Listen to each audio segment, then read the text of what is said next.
lorsque l'on lit le Coran, on doit le lire avec l'intelligence. D'ailleurs, le Coran n'a été révélé que pour être pensé par les gens. On ne lit pas uniquement le Coran pour la bénédiction, pour la baraka. C'est ça? Il y en a qui lisent le Coran pour se protéger, qui lisent le Coran pour des hasanats. C'est très bien. Mais ce n'est pas l'objectif numéro 1 et essentiel de la lecture du Coran. L'objectif numéro 1 du Coran, c'est de nous éclairer pour que l'on pense comme Dieu veut que l'on pense. Et Dieu veut que l'on pense de manière posée, intelligente, utile, bénéfique pour soi et pour le reste des gens. Il y a un verset du Coran qui nous enseigne une règle fondamentale. Dieu dit « Et n'insultez pas les idoles qu'ils adorent en dehors de Dieu, car ils réagiraient en insultant Dieu par vengeance. » Vous avez compris? On est à la Mecque, il y a énormément de pression sur la communauté musulmane. Les musulmans se font massacrer, les musulmans sont privés de tous les droits fondamentaux. Et c'est tout à fait normal que certains musulmans, sous la haine, les nerfs et la colère, veuillent quoi? Veuillent réagir. Mais réagir comment? C'est ça la question. On réagit comment quand on subit de la pression psychologique, verbale ou physique? Certains musulmans ont voulu quoi? Ont voulu réagir en insultant, et en rendant le mal par le mal. Ils nous molestent, nous allons insulter leurs idoles, nous allons les dénigrer. Ça nous fera un peu de bien, d'accord? Hein, on va vider nos nerfs, comme diraient certains. Dieu dit aux musulmans, ne faites surtout pas ça. Parce que si vous attaquez verbalement à leurs idoles, vous les insultez, vous les dénigrez, vous savez qu'est-ce qui va se passer? Ils vont réagir. Ils vont réagir comment? Ils vont insulter Dieu, se moquer de Dieu, se moquer de son prophète, et finalement, vous serez 2 fois plus perdant, parce que vous allez encore souffrir 2 fois plus. Conclusion, ce n'est pas parce que j'ai envie de faire quelque chose, j'ai envie de vider ma haine, mes nerfs, que je dois le faire. Je dois d'abord penser aux résultats et aux conséquences. Parce que si les résultats sont négatifs et les conséquences sont négatives, je ne dois pas réagir de cette manière. Même si en soi, le fait d'exprimer sa colère, c'est positif, c'est bon.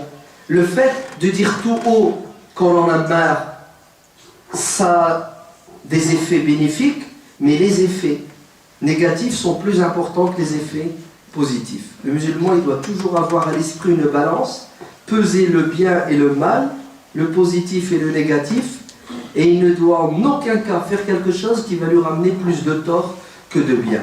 Même si son intention est bonne, même si l'acte ou la parole, l'action sont bons, vous entendez? Il ne suffit pas de faire le bien. Il faut bien faire le bien. Et bien faire le bien, ça implique de penser aux conséquences de notre action. Et si ça peut ramener des conséquences négatives qui pèsent sur le poids, sur le plateau de la balance, alors on ne doit pas réagir, on doit se taire et on doit utiliser d'autres méthodes et d'autres moyens. Et c'est exactement ce que le prophète sallallahu alayhi wa sallam a fait, puisque quand il a pris la Mecque, il a exposé à Aïcha le fond de son pensée, son épouse, en lui disant « Ya Aïcha, j'aurais aimé, j'aurais souhaité, je voudrais ». Donc c'est son intention, elle est bonne. L'intention du prophète ne peut être que bonne. Le prophète souhaiterait faire quoi? Zidou shwiya, serrer les rangs parce qu'il n'y a plus de place derrière. Zidou l-boutan, Allah yabarak fiik. Donc le prophète sallallahu alayhi wa sallam dit à son épouse Aïcha, j'aurais aimé, j'aurais souhaité détruire la Mecque, la Kaaba, le temple, la maison de Dieu. J'aurais souhaité la détruire pour la reconstruire selon les plans initiaux. Car Ibrahim alayhi salam, quand il a construit la Kaaba, elle n'était pas comme ça. Elle était plus grande. C'était plus un rectangle qu'un carré. Donc le prophète alayhi salam voudrait la reconstruire selon les plans d'Ibrahim, car les Quraysh, quand ils l'ont reconstruite, ils n'avaient pas assez de matériaux licites, donc ils ont réduit la surface de la Kaaba. Le prophète sallallahu alayhi wa sallam est devenu maître de la Mecque, il est l'envoyé de Dieu, il a tous les droits et tous les pouvoirs, et qu'est-ce qu'il dit? il dit qu'il y a quelque chose qui m'empêche de détruire la Kaaba et de la reconstruire. C'est quoi cette chose qui l'empêche? C'est la réaction des gens. Le prophète sallallahu alayhi wa sallam va tenir compte de la réaction des Bédouins, des Arabes, des Mécois, qui viennent à peine de se convertir. Ils sont convertis depuis quelques jours. Le prophète dit à sa femme, je crains, j'ai peur. Il y a une éventualité que le fait de reconstruire la Kaaba les fasse fuir de l'islam. Parce qu'ils n'ont pas encore bien assimilé la religion, ils ne sont pas encore soumis totalement. Ils sont encore accrochés aux traditions de leurs ancêtres, à leurs habitudes. La Kaaba, elle est trop sacrée à leurs yeux, la forme est plus importante chez eux que le fond. Donc, si jamais j'agis de cette manière, ça va avoir un impact négatif sur eux. Certains vont peut-être réagir violemment et quitter l'islam et reprendre les armes contre les musulmans. Alors, le prophète sallallahu alayhi wa sallam pèse le pour et le contre. Il tient compte des conséquences négatives de son acte. Alors, qu'est-ce qu'il fait? Il s'abstient.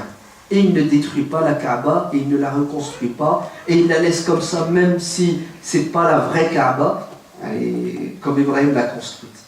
Tout ça pour dire que nous n'avons pas le droit, en tant que musulmans, d'agir sans tenir compte des conséquences. Surtout quand on agit et que ce que l'on fait, ou ce que l'on dit, touche directement à l'islam. À la rigueur, tu es chez toi, tu as envie de casser la porte de ta maison, ça te regarde. Ouais. C'est un acte personnel qui ne concerne que toi. Mais, quand tu fais quelque chose qui a un rapport à l'islam, ça va avoir un impact, non pas sur toi uniquement, mais sur la communauté musulmane et sur l'image de l'islam. C'est pour cela, il y a plus de 20 ans, on a cessé de dire, et on cessera de le dire, à nos sœurs, Allah ibad fikum, ça ne sert à rien de chatouiller le diable, ça ne sert à rien de le provoquer, parce que vous n'avez pas les moyens. De quoi? De vous défendre et de vous imposer dans la légalité. Alors Allah ibad fikum, si en islam il y a deux avis, choisissez le plus simple. Peut-être au fond de vous-même vous êtes convaincu que l'autre avis est le vrai. Mais sachez que votre vérité va avoir des conséquences négatives, non pas sur vous, mais sur la communauté musulmane et sur l'islam en lui-même. Car votre posture, votre positionnement va être utilisé et récupéré par les ennemis de l'islam, non pas pour vous faire du mal à vous, parce que, somme toute, si vous voulez déclarer la guerre au monde entier, allez-y, vous êtes libre de le faire, mais ne m'entraînez pas avec vous. Parce que moi, j'ai pas envie de faire la guerre et je ne suis pas prêt non plus et j'ai pas les épaules. Et les musulmans ne sont pas en posture, en position aujourd'hui de répondre aux attaques. Alors, vous savez ce qu'il faut faire? Il faut désamorcer les bombes. Car il y a des gens qui nous mettent des mines. Pourquoi? Pour qu'on marche dessus et qu'on explose. Il ne faut pas leur donner le bâton pour nous frapper. Vous entendez? Il ne faut pas leur donner le bâton pour nous frapper. Parce que nous n'avons pas les épaules larges pour recevoir les coups. Moins on reçoit de coups, mieux c'est en ce moment. Et deuxièmement, il faut penser aux conséquences. Et les conséquences sont catastrophiques parce qu'ils vont utiliser les actes, les prises de position de certains musulmans qui dans l'absolu peuvent être vraies, peuvent être bonnes. Ce n'est pas le sujet de notre discussion. Le sujet de notre discussion, c'est et après, tu as choisi cet avis, qu'est-ce que ça donne comme résultat, comme conséquence, en sachant que tu as un autre avis qui est plus souple, qui est plus abordable, qui est plus accessible et qui va donner moins de résultats négatifs. Conclusion, opte pour celui-là parce que tu n'as pas la possibilité de t'afficher, de t'imposer. Il faut savoir faire des concessions. Bien entendu, il ne faut en outre absolument pas faire des concessions dans ce qui est fondamental. Sinon, tu n'es plus musulman. Si tu dois renier tes convictions, renier tes piliers, tes fondements, tu n'es plus musulman. sachant que c'est possible de le faire verbalement pour sauver sa peau et rester croyant dans le cœur. Mais ce n'est pas notre cas. Mais de manière générale, le musulman doit savoir faire des pas en arrière pour mieux sauter. Vous entendez? Il doit savoir faire des pas en arrière pour mieux sauter. Parce qu'il n'est pas en posture maintenant de sauter. Et ça, on le retrouve dans la vie du prophète sallallahu alayhi wa sallam. Le prophète a su négocier.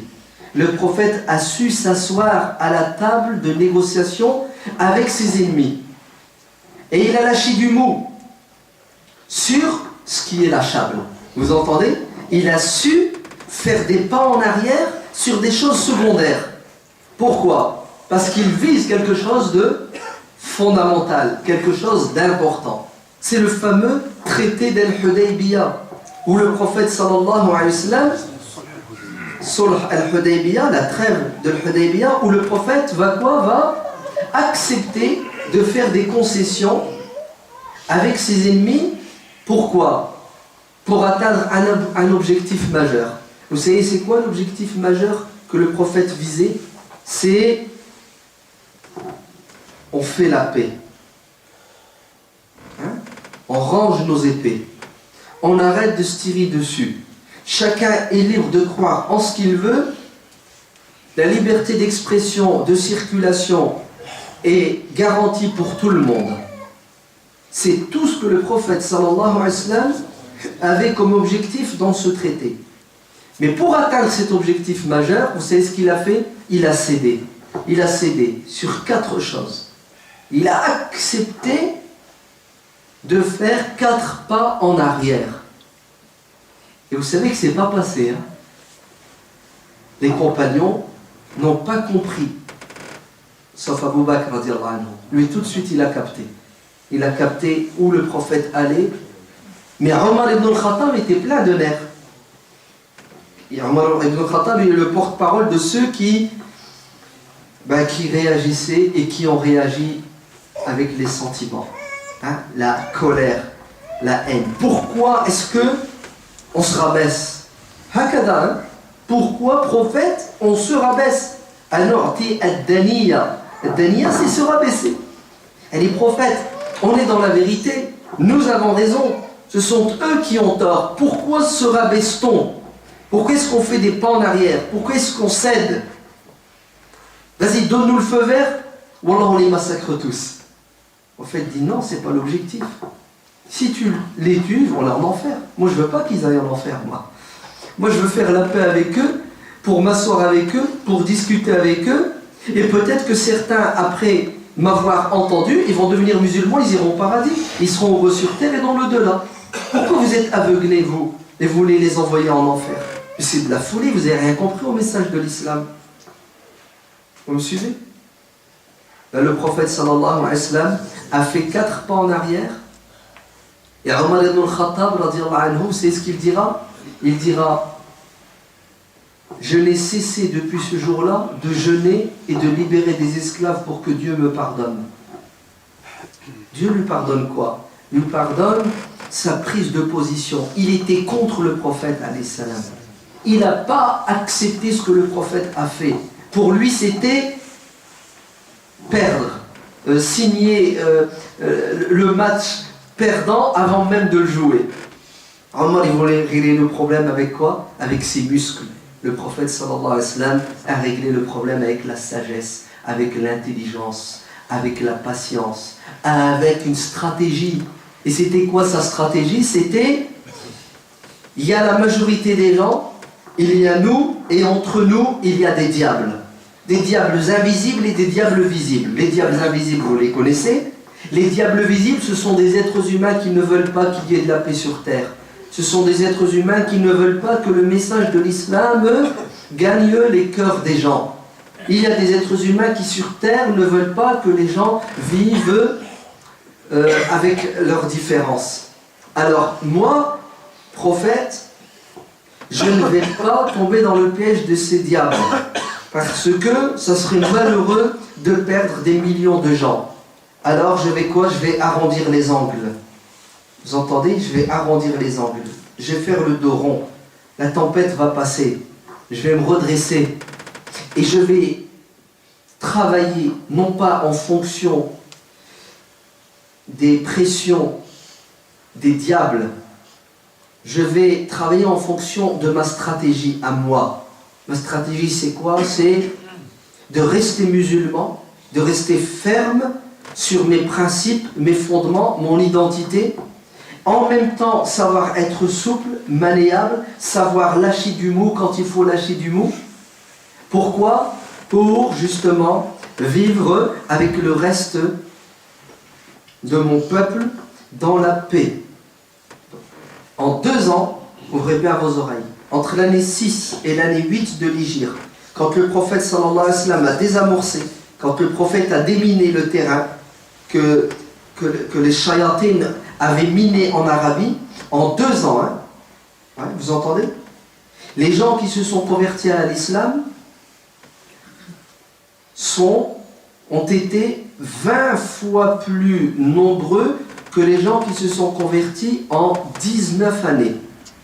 C'est-à-dire, il est resté à la Mecque 13 ans, 6 ans à Médine avant le pacte de Hudaybiyah, 19 années.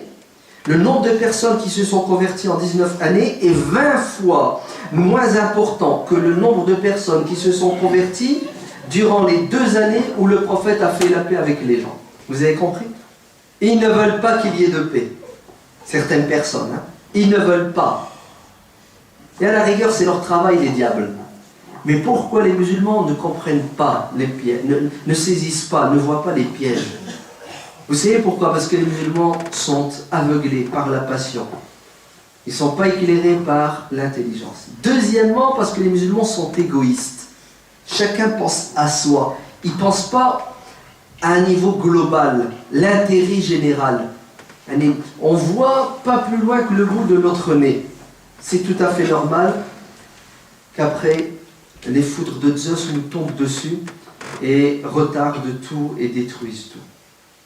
اللهم ارزقنا الإخلاص في القول والعمل اللهم اجعلنا هداة مهتدين اللهم انصر إخواننا المجاهدين في فلسطين وفي ليبيا واليمن وفي كل مكان اللهم ارحم والدينا كما ربونا صغارا اللهم انبت أولادنا نباتا حسنا اللهم اجعلنا من الذين يعملون بما يقولون ويخلصون عندما يعملون آمين والحمد لله رب العالمين.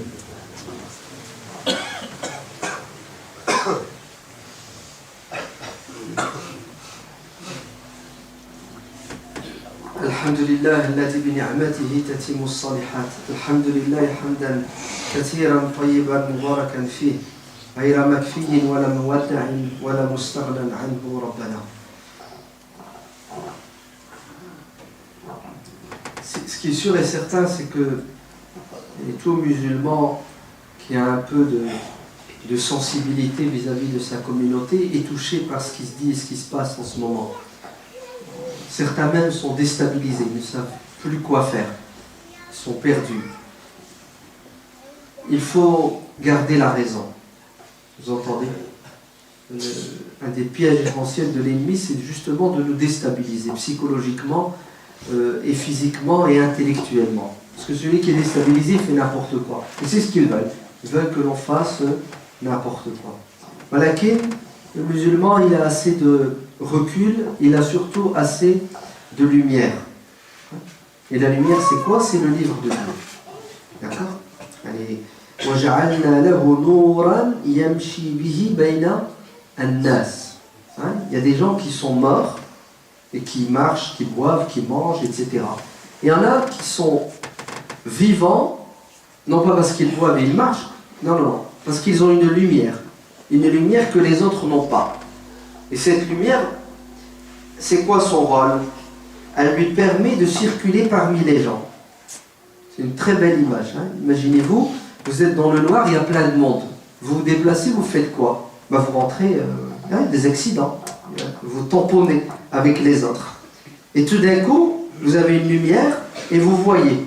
Donc vous marchez, il y a quelqu'un, hop, vous l'esquivez. Et Dieu dit que celui qui a cette lumière spirituelle, la connaissance, le Coran, dans la tête, dans l'esprit, il va réussir à quoi? À reconnaître les gens.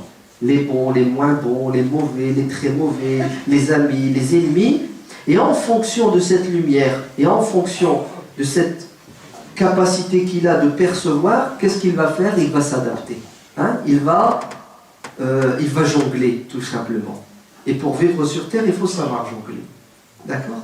Donc, notre refuge, c'est quoi? C'est le livre de Dieu. Car il y a dedans, dans ce livre, la réponse à toutes nos questions. Ce problème, c'est qu'il faut le connaître.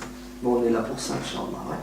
Ne serait-ce qu'une fois par semaine, quand on se voit, une petite lumière avec un petit verset du Coran, à la fin de l'année, ça fait quand même 52 versets du Coran. Bon, on va quand même rater quelques jours, je suppose. Mais ça reste que, grosso modo, celui qui retient une leçon d'un verset du Coran et qui vit avec, alhamdulillah, en 100 ans, on aura réussi à faire tous les versets du Coran. Allah ibal fikoum, vous restez les meilleurs. Continuez ce que vous faites, c'est-à-dire à venir à la mosquée. Juste certains ont oublié de cotiser. Excusez-moi, encore une fois. Obligé. Ouais, obligé. J'ai 2 casquettes, deux chapeaux là. D'accord. Les cotisations, ouais, c'est nécessaire, c'est important, c'est obligatoire, c'est fondamental. Je ne sais pas qu'est-ce que je dois encore dire.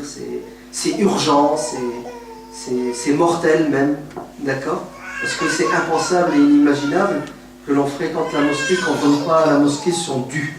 Et son dû, c'est quoi? C'est notre présence, notre comportement, mais c'est aussi une cotisation financière.